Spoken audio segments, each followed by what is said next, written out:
The storm hit like a fist, rain hammering my old sedan as I parked outside the sprawling Harrington mansion. Through the windshield wiper's frantic swipe, golden windows glowed with music and voices, another lavish gathering untouched by the downpour. In my passenger seat sat a thermos of homemade vegetable soup, the only thing my daughter Sophia could keep down these days.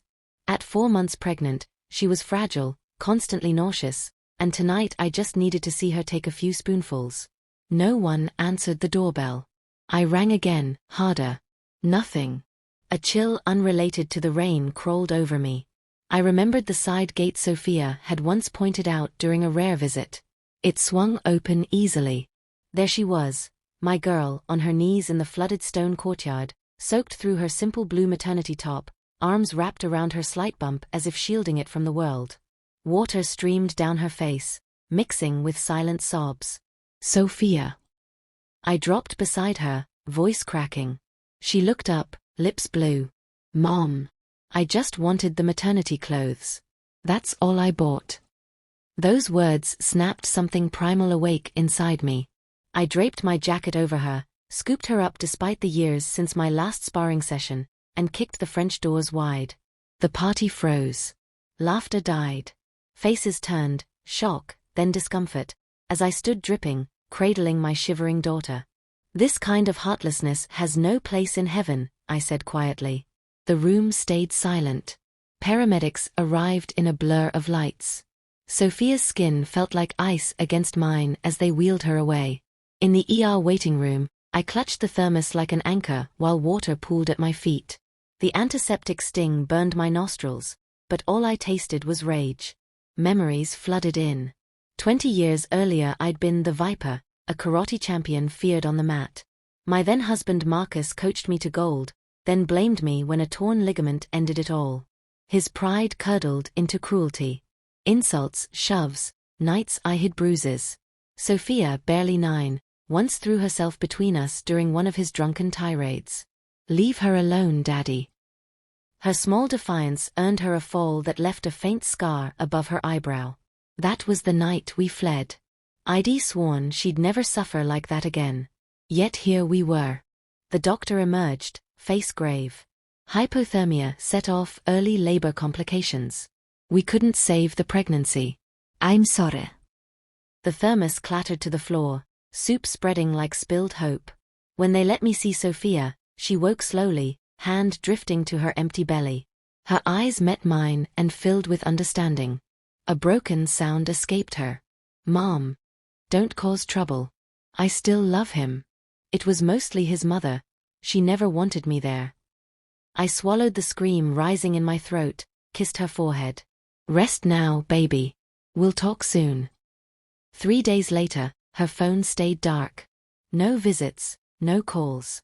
I dialed Victor Harrington, her husband. Voicemail. Then his mother, Evelyn. She picked up, heard my voice, and hung up.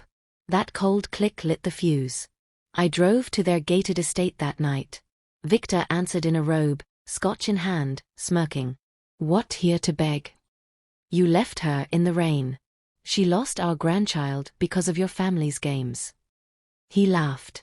Maybe if she wasn't so weak, she'd still be pregnant. Go home, has been. I walked away before I struck him, noticing the neighbor's new doorbell camera blinking red across the street. Mr. Ellis, a retired teacher Sophia once helped with groceries. He welcomed me in, pulled the footage without hesitation. There she knelt, trembling, while inside silhouettes toasted and danced. Evelyn glanced out once, then deliberately turned back to her guests. Mr. Ellis burned a copy to a drive. Make them pay, Catherine. My lawyer, Elena Vasquez, watched the clip stone-faced. Strong. But they'll smear her. Ready for war. More than ready. That night my apartment was ransacked. The drive gone. Sophia's records gone. Online rumors exploded. Sophia faked it all for money, unstable gold digger. Then an anonymous text, copy of footage.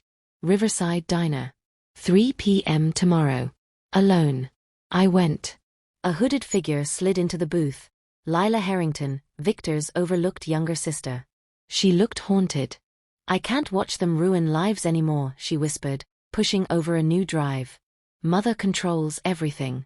She locked me away when I tried to leave for art school. I saw Sophia that night.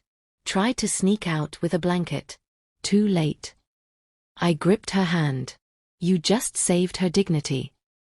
Elena used the fresh copy to file charges, including burglary. She tipped off investigative journalist Marcus Hale, no relation to my ex. His exposé hit hard: heiress abandoned in storm by in-laws, loses unborn child. It detonated online. Stand with Sophia trended. Victor's press conference backfired, his smug denial met with leaked medical proof. Trial day arrived. The courtroom hushed as the video played. Jurors wept. Lila testified, voice steady, I choose truth over blood. Victor broke on the stand.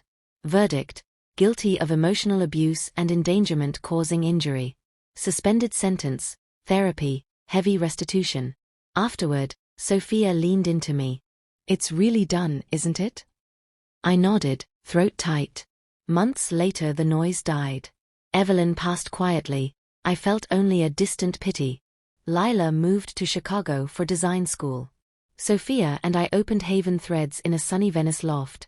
Specialized adaptive maternity fashion, soft fabrics for changing bodies and healing hearts. Orders trickled, then poured in. Women wrote notes, your clothes make me feel seen. One quiet morning Sophia smiled over sketches. We turned pain into something beautiful, Mom. I hugged her close. The storm had passed. What remained was stronger than before. Two women, unbreakable, stitching a new beginning.